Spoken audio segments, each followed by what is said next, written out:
Hello नमस्कार दोस्तों and good morning to all of you. तो स्वागत है आपका आपके चैनल एग्जाम ट्यूबर में। मेरा नाम है सतिंदर यादव। तो शुरू करते हैं दोस्तों आज के वो करंट अफेयर जिनके आपके एग्जाम में आने का पूरा चांस है। जो लोग भी पहली बार इस चैनल को विजिट किए हैं प्लीज़ सब्सक्राइब कर लीजिए ताकि आपके पास नोटिफिकेशन टाइम से आ जाए, ठीक है। तो चलिए फिर शुरू करते हैं दोस्तों आज के करंट अफेयर। तो सबसे पहला करंट अफेयर है दोस्तों। तो पहली न्यूज़ क्या है दोस्तों, मेघालय से रिलेटेड है और वो भी खासी ट्राइब से रिलेटेड है। एक्चुअली हुआ क्या है दोस्तों ना, वहाँ पे जो खासी ट्राइब है, जो कम्युनिटी है, उनमें से कुछ जो कैटेगरी है उनको मतलब सरकार ने मतलब एसटी जो सर्टिफिकेट होता है उसको देने से मना कर दिया है। तो यही केस जो है मेघालय हाईकोर्ट में चल रहा है। तो हम लोग के लिए जानना ये जरूरी है कि खासी पीपल होते कौन है, ठीक है। तो खासी पीपल जो होते हैं मेजोरिटी अगर इनमें देखेंगे तो क्रिश्चियन होते हैं, ठीक है। बाकी अगर देखेंगे तो ये इंडिजीनियस ट्राइब है जो कि खासी हिल्स और जयंतिया हिल्स में रहती है। तो एक बार हम लोग इसको मैप में देख लेते हैं। तो दोस्तों जैसे कि आप देख रहे हैं तो ये वाला जो एरिया आप देख रहे हैं यही मेघालय है। इसको दो मतलब एक तो अगर इंडिया में देखेंगे तो मतलब आसाम टच करता है और दूसरा इंटरनेशनली अगर देखेंगे बाउंड्री तो उसकी बांग्लादेश है, ठीक है। बस यही दोनों है। और इसके अलावा ये लोग जो जहाँ रहते हैं दोस्तों ना, तो वो जो पहाड़ी इलाका है, अगर आप इसमें ध्यान से देखेंगे तो ये वाला जो एरिया है यही है मेघालय। मेघालय में पहले आ जाता है गारो हिल्स, फिर आता है खासी हिल्स, फिर आ जाता है जयंतिया हिल्स, ठीक है। तो यही खासी हिल और जयंतिया हिल में ये लोग हैं, ठीक है। अब इनकी जो सोसाइटी होती है दोस्तों ना, ये एक मैट्रिलिनियर सोसाइटी है। मतलब यहाँ पे लेडीज लोग जो होती हैं, मतलब जो वुमेन्स होती हैं, उनको काफ़ी अच्छा दर्जा दिया गया है। मतलब फैमिली अफेयर्स हो या इंपॉर्टेंट डिसीजन हो, है ना। अगर पैट्रिलिनियर होता है तो पिता का रोल रहता है, मतलब रोल रहता है। जैसे कि मतलब पिता का नाम लिखा जाता है ना, तो इसमें माता का नाम लिखा जाता है, ठीक है। और इनकी लैंग्वेज जो यूज़ करते हैं ये लोग कम्युनिकेट करने के लिए, वो है खासी लैंग्वेज। इंडिया में इनको शेड्यूल ट्राइब का दर्जा दिया गया है। और खासी हिल्स ऑटोनोमस डिस्ट्रिक्ट काउंसिल इनके जो ये लॉज हैं उनको सेफगार्ड करता है, ठीक है। अब ये जो है मतलब ऑटोनोमस डिस्ट्रिक्ट काउंसिल मतलब क्या है दोस्तों, ये जो है 6 शेड्यूल में मतलब एक तरह से मतलब चार मतलब स्टेट हैं जैसे असम, मिजोरम, त्रिपुरा और मेघालय। इनको मतलब अलाउ करता है कि ये ऑटोनोमस डिस्ट्रिक्ट काउंसिल बना सकें, जिसकी वजह से ये लोग मतलब वहाँ पे टैक्स लगा सकें या फिर मतलब फॉरेस्ट को मैनेज करने के लिए रूल लगा सकें, टैक्स को मतलब ले सकें, है ना। तो ये सारी चीज़ करने के लिए इनको ये ऑटोनोमस डिस्ट्रिक्ट काउंसिल बनाने का हक 6 शेड्यूल में दिया जाता है। अब 6 शेड्यूल क्या बात करता है, ये बात करता है दोस्तों एडमिनिस्ट्रेशन इन ट्राइबल डोमिनेंट, मतलब जहाँ पे ट्राइब्स ज़्यादा हैं वो वाले जो एरिया का एडमिनिस्ट्रेशन करने के लिए ये 6 शेड्यूल बात करता है। पर ये 6 शेड्यूल सिर्फ और सिर्फ 4 स्टेट्स की बात करता है, जिसमें असम, मिजोरम, त्रिपुरा और मेघालय आता है। और इसके अलावा अगर कहीं पे मतलब शेड्यूल्ड एरिया के एडमिनिस्ट्रेशन की बात होगी तो वो 5th शेड्यूल में आ जाता है दोस्तों, ठीक है। अभी हाल फिलहाल में मतलब जो मतलब बवाल चल रहा है लद्दाख में, वो इसी के लिए हो रहा है कि उनको 6 शेड्यूल में डाल दो। ऐसा हो ही नहीं सकता है ना। अब देखिए क्या होता है। और बाकी जो ये 6 शेड्यूल आया था दोस्तों ने, ये किसके रिकमेंडेशन से आया था, ये आया था, ये ध्यान रखना दोस्तों, बारदोल लोई कमेटी की रिकमेंडेशन पे ही ये 6 शेड्यूल कॉन्स्टिट्यूशन में ऐड किया गया था, ठीक है। इस शेड्यूल को मतलब ये शेड्यूल करता क्या है, this schedule provides limited autonomy to the tribal region so that they can conserve their right, culture and ethnicity. मतलब पूरी तरह से नहीं पर एक लिमिटेड मतलब आपको दे देता है कि हक के मतलब आप अपने कल्चर को, अपने फॉरेस्ट एरिया को या फिर कुछ लॉ, और मेन बात है ये लॉ बना के और कुछ क्या है मैनेज कर सकते हैं, जैसे फॉरेस्ट एरिया हो गया, उसके अलावा ये टैक्स हो गया या फिर जो भी चीज़ें होती हैं उसमें मतलब उसको मतलब कलेक्ट भी कर सकते हैं, ठीक है। और बाकी जो मतलब बरदोल लोई कमेटी है, इसमें जो मतलब हेड थे उनका नाम था गोपीनाथ बरदोल लोई। ये सीएम थे किसके, असम के पहले सीएम, ठीक। अब ये लोग कुछ फेस्टिवल भी मनाते हैं दोस्तों जो कि काफ़ी फेमस है ना। और एग्जाम में क्वेश्चन बनते हैं इनसे। पहला फेमस है इनका फेस्टिवल शाद शुक मिन सीएम। ये स्प्रिंग फेस्टिवल है दोस्तों, उस समय मनाया जाता है। ये और ज़्यादा इंपॉर्टेंट है नोंग करम डांस फेस्टिवल। ये एक्चुअली क्या है, जब हार्वेस्ट अच्छा होता है ना, उपज अच्छी निकलती है, तभी लोग करते हैं, ठीक है। उसके बाद बहदीन कहलाम फेस्टिवल है।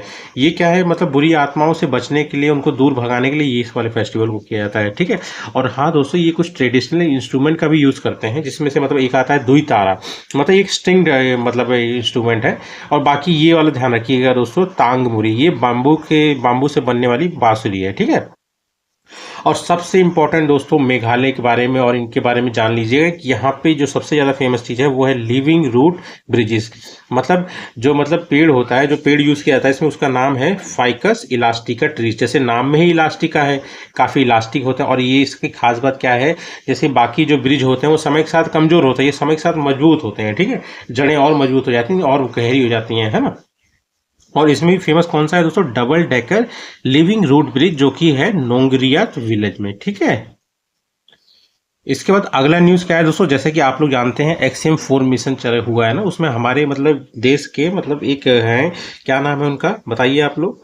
उनका नाम है शुभांशु शुक्ला। वो गए हैं मतलब पहली बार मतलब इंटरनेशनल स्पेस स्टेशन पे, जो कि 41 साल पहले राकेश शर्मा जी गए थे, है ना। तो समझ लीजिए 40-41 साल हो गया, उसके बाद गए हैं। तो उन्होंने वहाँ पे किया क्या है दोस्तों, वहाँ पे एक्चुअली XM4 मिशन में ग्रुप कैप्टन भी हैं और इनका नाम शुभांशु शुक्ला है। इन्होंने वहाँ पे मायोजेनेसिस एक्सपेरिमेंट किया है, कहाँ पे, इंटरनेशनल स्पेस स्टेशन में। मायोजेनेसिस मतलब क्या होता है दोस्तों, मतलब मायोजेनेसिस एक प्रोसेस होता है जिससे कि मसल फाइबर फॉर्म्स होते हैं, मतलब जो हमारी मसल बनती है, अगर मान लीजिए डैमेज होगी तो उसको रिपेयर करने में और उसको मस्कुलेचर बनाने में, मतलब ये सारा काम यही करती बॉडी, मतलब आप समझ लीजिए मसल को रिपेयर करने में, रीजनरेट करने में और मसल फाइबर को बनाने में, सारे रोल में ये वाला जो प्रोसेस होता है जिसका नाम है मायोजेनेसिस, काफी अहम रोल करता है। तो शुभांशु शुक्ला जी जो वहाँ पे पहुंचे हैं, वो इसी के लिए मतलब एक्सपेरिमेंट कर रहे हैं और एक सॉल्यूशन खोजने की कोशिश कर रहे हैं, ठीक है। वो देख रहे हैं कि मायोजेनेसिस जो प्रोसेस है कैसे वर्क करता है, मतलब जीरो वैक्यूम, मतलब जीरो जो माइक्रो ग्रेविटी कहते हैं ना, माइक्रो ग्रेविटी और स्पेस रेडिएशन जो मतलब बॉडी पे पड़ते हैं, तो उससे मसल के ऊपर क्या इम्पैक्ट होता है और उसका सोल्यूशन क्या है, यही चीज़ ढूंढने का काम वो कर रहे हैं, ठीक है। तो ये वाला एक्सपेरिमेंट अगर पूछा जाएगा कि शुभांशु शुक्ला जी ने कौन सा एक्सपेरिमेंट किया है XM4 मिशन के द्वारा जो कि इंटरनेशनल स्पेस स्टेशन पे गए थे, तो आप बोलोगे मायोजेनेसिस, ठीक है। उसके बाद अगला न्यूज़ क्या आया था दोस्तों, अगला न्यूज़ है आपका उड़ीसा हाई कोर्ट, ठीक है। इसने क्या किया है कि सिमलीपाल टाइगर रिजर्व में कुछ डेवलपमेंट वाला काम चल रहा था, उसको रोक दिया है, ठीक है। तो हमारे लिए जरूरी क्या है, सिमलीपाल टाइगर रिजर्व। तो एक बार इसको मैप में देख लेते हैं हम लोग, है। तो जैसा कि दोस्तों आप देख रहे हैं, ये वाला है उड़ीसा एरिया, ये देखिए। अब उड़ीसा की बाउंड्री किससे लगती है, ऊपर में अगर नॉर्थ में देखेंगे दोस्तों आप, तो ये झारखंड भी है लग रहा है और ये इधर वेस्ट बंगाल भी लग रहा है। और अगर आप इसके वेस्ट साइड में देखेंगे तो छत्तीसगढ़ है और इसके साउथ साइड में देखेंगे तो उसको आंध्र प्रदेश ने टच कर रखा है। और बाकी इस साइड में तो बे ऑफ बंगाल है, ठीक है। और बाकी जो मैं आपको बता रहा था सिमलीपाल टाइगर रिजर्व, वो ये है, ये देख रहे हैं दोस्तों, एकदम इधर ही है, ठीक है। वेस्ट बंगाल और इसके पास में ही है, ठीक है। अब इसके बारे में खास क्या है दोस्तों, ये मयूरभंज डिस्ट्रिक्ट में है, किसके, उड़ीसा के, ठीक है। और यहाँ पे याद करने वाली बात क्या है दोस्तों, जो एग्जाम में पूछता है, वो है दो वाटरफॉल जो कि सिमलीपाल में है। एक है जोरांडा और एक है बहरे पानी। बहर पानी क्वेश्चन पूछा भी गया है दोस्तों, ये थोड़ा इंपॉर्टेंट है। बहरे पानी, बहरा याद रखिएगा, बहरा आदमी कहाँ है, सिमलीपाल में, ठीक। और सिमलीपाल टाइगर रिजर्व किसका पार्ट है दोस्तों, मयूरभंज एलिफेंट रिजर्व का पार्ट है, ठीक है।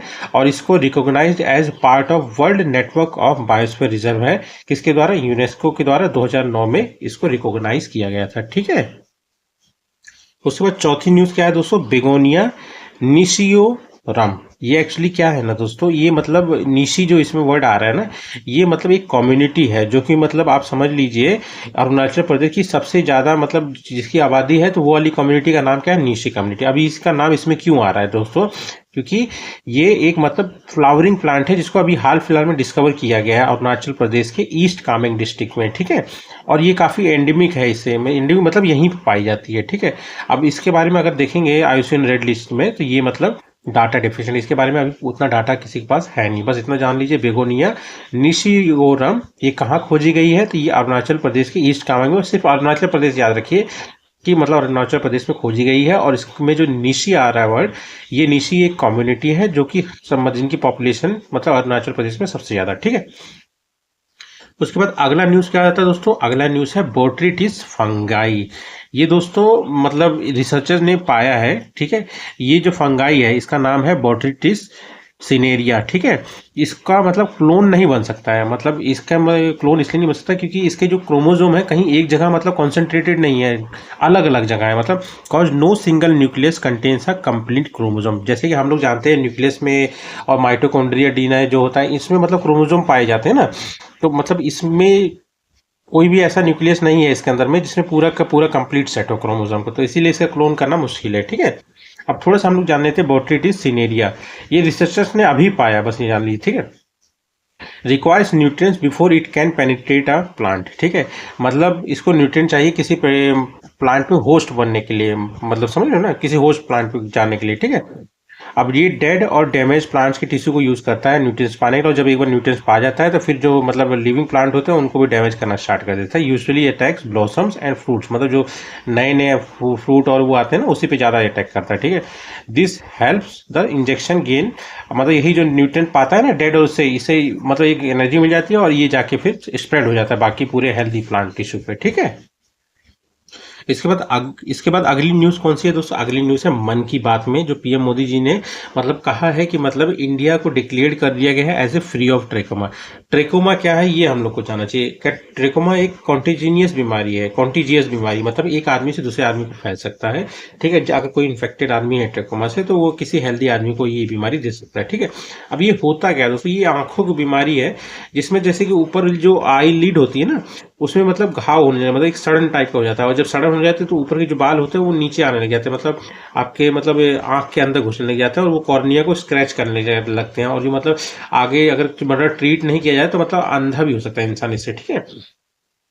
ट्रेकोमा एक बैक्टीरियल इन्फेक्शन है, जो कि एक बैक्टीरिया का नाम क्या है उसका दोस्तों? क्लैमिडिया ट्रैकोमेटिस, यही है, ध्यान रखना है ना। इसी की वजह से ये ट्रेकोमा होता है। ये किसको इफेक्ट करता है? ये आईज को इफेक्ट करता है, तो आंखों को इफेक्ट। अब इसमें कैसे इफेक्ट करता है? तो इससे क्या है, जो आईलिड, जो आपकी आंखों वाली ऊपर वाली आईलिड होती है ना, पलक है ना, वो इन्फेक्ट होती है, ठीक है। और उसका जो मतलब साइज है वो थिक होने लग जाता है, और थिक होने के बाद वो क्या है, स्कारिंग मतलब सड़न होने लग जाती है। सड़न होने के कारण क्या है, जो आईलेसिस होते हैं, जो आँख के बाल होते हैं ऊपर वाले, वो आके किस में गिरते हैं, मतलब कॉर्निया पे अंदर की साइड, और ये कॉर्निया में फिर स्क्रैच करते हैं, ठीक है। स्क्रैच करने के कारण क्या होता है, आंखें डैमेज होती हैं, और अगर इसको सही से ट्रीट ना कर सके किया गया तो ये ब्लाइंडनेस को भी ला सकती है, मतलब अंधेपन को भी, ठीक है। If left untreated it causes irreversible blind. Irreversible मतलब अगर एक बार हो गया तो उसको रिवर्स नहीं कर सकते हैं, ठीक है। अब इसमें जानने वाली बात क्या है दोस्तों? WHO, वर्ल्ड हेल्थ ऑर्गेनाइजेशन ही मतलब बताता है कि मतलब कौन फ्री ऑफ किस डिसीज है ना। तो WHO ने मतलब ये जो टर्म ट्रैकोमा है, ठीक है, इसको मतलब as a neglected tropical disease में दर्जा कर रखा है, ठीक है। अब सिर्फ मतलब बैक्टीरिया ही नहीं आते दोस्तों, फंगस भी हैं और बाकी सब भी आते हैं, मतलब इसमें नेग्लेक्टेड ट्रॉपिकल डिसीज, मतलब जिनको नेग्लेक्ट कर रखा है बस इतना, ठीक है। अब ये क्या रिकमेंड करता है इसके लिए कहता है कि सेफ स्ट्रेटेजी को अपनाइए और ट्रैकोमा को दूर भगाइए। अब सेफ स्ट्रेटेजी क्या है? सेफ स्ट्रेटेजी सबसे पहले एस है। एस मतलब surgery to treat blindness stage, और वो ब्लाइंडनेस स्टेज कौन सी है? ट्रैकोमेटस ट्रैकियासिस, ठीक है। उसके बाद आता है ए, एंटीबायोटिक्स टू क्लियर इन्फेक्शन, मतलब वो इन्फेक्शन क्या है? एजिथ्रोमाइसिन, मतलब ये एंटीबायोटिक है, इसका यूज करके आप क्लीन इन्फेक्शन को दूर भगा सकते हैं। उसके बाद तीसरा एफ का मतलब क्या है? फेशियल क्लीननेस, अपने चेहरे को ज़्यादा ज़्यादा साफ करें। और चौथा क्या है? ई, इन्वायरमेंटल इंप्रूवमेंट, मतलब जो भी जब है तो वहाँ पे मतलब वाटर का एक्सेस और सैनिटेशन, साफ सफाई का एक्सेस होना जरूरी है, ठीक है। इसके बाद अगला न्यूज क्या है दोस्तों? अगला न्यूज है PM Modi receives the officer of the order of the star of घना। एक्चुअली हम लोग इसको डिस्कस कर चुके हैं, 5 देशों की यात्रा पे गए हैं, पर थोड़ा सा क्या है, कुछ इंपॉर्टेंट फैक्ट बचे थे तो वो हम लोग जान लेते हैं, ठीक है। किसके द्वारा मिला है? इनको मिला है घाना के जो प्रेसिडेंट है जॉन महामा, उनके द्वारा मिला गया है, ठीक है। तो एक बार हम लोग घाना की पोजीशन एक बार और देख लेते हैं मैप में। तो दोस्तों जैसे आप मैप में देख रहे हैं, ये हमारा है अफ्रीका पूरा कॉन्टिनेंट। इसी का जो वेस्ट साइड है ना, वेस्ट साइड में ये वाला जो पोर्शन आप देख रहे हैं यही घाना है, ठीक। यहाँ पे ये फेमस है लेक वोल्टा, एक ध्यान रखिए, ठीक है। 3 वाइट और मतलब जो वोल्टा नदी है ना, और आप बाकी 2 नदियों से मिलकर बनता है, ठीक है। अब इसमें ध्यान रखना, आप इसके पड़ोसी राज्य स्टेट मतलब कंट्रीज है ना, इसके ऊपर में आ जाता है बर्किनो फासो, ठीक है। इसके बगल में अगर आप ईस्ट साइड में देखेंगे टोगो आ गया, वेस्ट साइड में आप देखेंगे कोट दियावोर। ये दोनों मतलब आप समझ लीजिए कॉफी के प्रोडक्शन में, कोकोआ के प्रोडक्शन में बहुत अहम रोल निभाते हैं, ठीक है। और उसके नीचे में गल्फ ऑफ गुनिया है, ठीक है। अब क्या इंपॉर्टेंट फैक्ट्स है जो हम लोग भूल गए थे बात करना, ठीक है। उसमें सबसे पहला है कि इसके कुछ मेजर पोर्ट हैं। अब जैसे कि अभी हाल फिलहाल में न्यूज़ में है, बहुत अच्छा ही स्वागत हुआ है इनका पीएम मोदी जी का वहाँ पे। तो इम्पोर्टेंट इसके पोर्ट कौन से हैं? टेमा और टकोराडी, ठीक है। क्योंकि अफ्रीका में सारे कंट्रीज के पास मतलब समुद्र का एक्सेस नहीं है, इसके पास है, और इसके इंपॉर्टेंट पोर्ट्स है टेमा और टकोराडी, ठीक है। ये जान लीजिए अफ्रीका का पहला नेशन है जिसको इंडिपेंडेंस मिली थी किसे? कॉलोनियल रूल से, ठीक है। ये भी ध्यान रखिएगा, ठीक है। इंडिया क्या क्या इससे लेता है? तो इससे लेता है गोल्ड, कोकोआ, टिम्बर, ठीक है। और इसको मतलब इंडिया का एक प्रोजेक्ट है दोस्तों, उस प्रोजेक्ट का नाम है पैन अफ्रीकन ई नेटवर्क प्रोजेक्ट। इसके थ्रू क्या करेगा, मतलब पूरा जो फंड है ना, ये इंडिया करेगा, ठीक है। Initiated by government of India to establish a satellite based, मतलब समझ लीजिए satellite based tele education, tele मतलब डिस्टेंस होता है, मतलब दूरी वाला, ठीक है, tele education and tele medicine network connecting 53 African Union members of community countries, ठीक है। मतलब इसका यही सिंपल सिंपल मकसद है कि मतलब ऑनलाइन करके मतलब वहाँ पे जो एजुकेशन और मेडिकल सेक्टर है उसको बूस्ट करना वहाँ पे इंडिया के थ्रू, इस प्रोजेक्ट के थ्रू, ठीक है। अब यहाँ पे एक दोस्तों प्लेटियो है जिसका नाम है कवाहू प्लेटियो, और एक है गामबगा स्क्रैप, ठीक है। ये भी मतलब एक उसी की बाउंड्री है, लाइन, ठीक है। ये क्या करते हैं, ये एक नेचुरल एलिवेशन प्रोवाइड करते हैं जिसकी कारण से हाइड्रो पावर और वाटर सेट कंजर्वेशन में काफ़ी इंपॉर्टेंट रोल निभाता है, ठीक है। और बाकी क्या फेमस है, तो ये कोकोआ प्रोडक्शन में ग्लोबली सेकंड रैंक पे आता है। तो कमेंट में बताइए फर्स्ट रैंक में कौन आता है दोस्तों, ठीक है।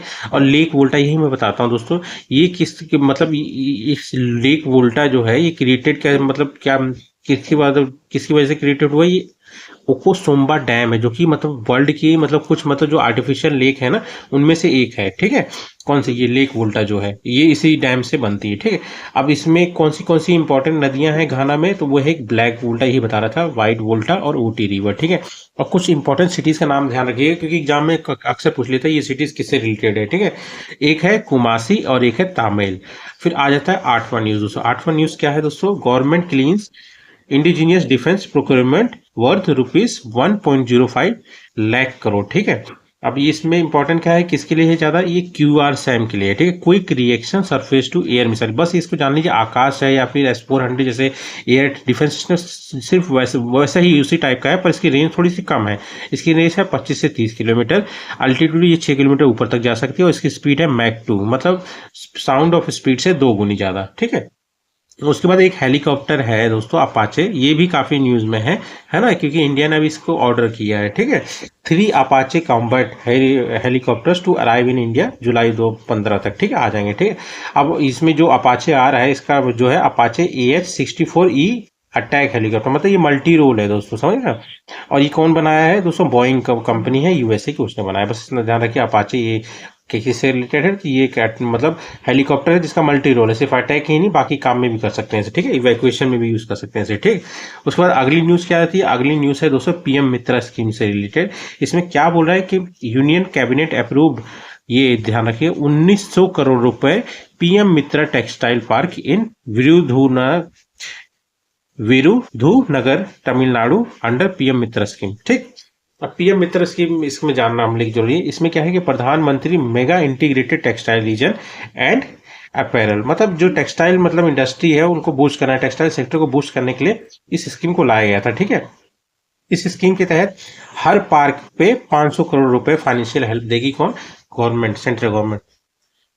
जानने वाली बात यह है दोस्तों, इसका स्टार्ट कब हुआ था, ये 6 अक्टूबर 2021 में स्टार्ट हुआ था। इसका मकसद क्या है, तो to build large park for textile industry. इसमें क्या है कि मतलब इस वाली जो मतलब एरिया होगा, यहाँ पे आपका रॉ मटेरियल से लेके तैयार कपड़े से लेके उसके एक्सपोर्ट की भी अरेंजमेंट रहेगी, कहाँ पे, जो मतलब पार्क बनाए जाएंगे, ठीक है। और इसके तहत 7 टेक्सटाइल पार्क बनाए जाएंगे, जिसमें पहला ये जो मतलब बन रहा है ना विरुधुनगर तमिलनाडु में, ये है। दूसरा आपका आ गया ललितपुर यूपी में, इसको ध्यान रखिए दोस्तों, ये पूछ सकता है ललितपुर यूपी वाला, ठीक है।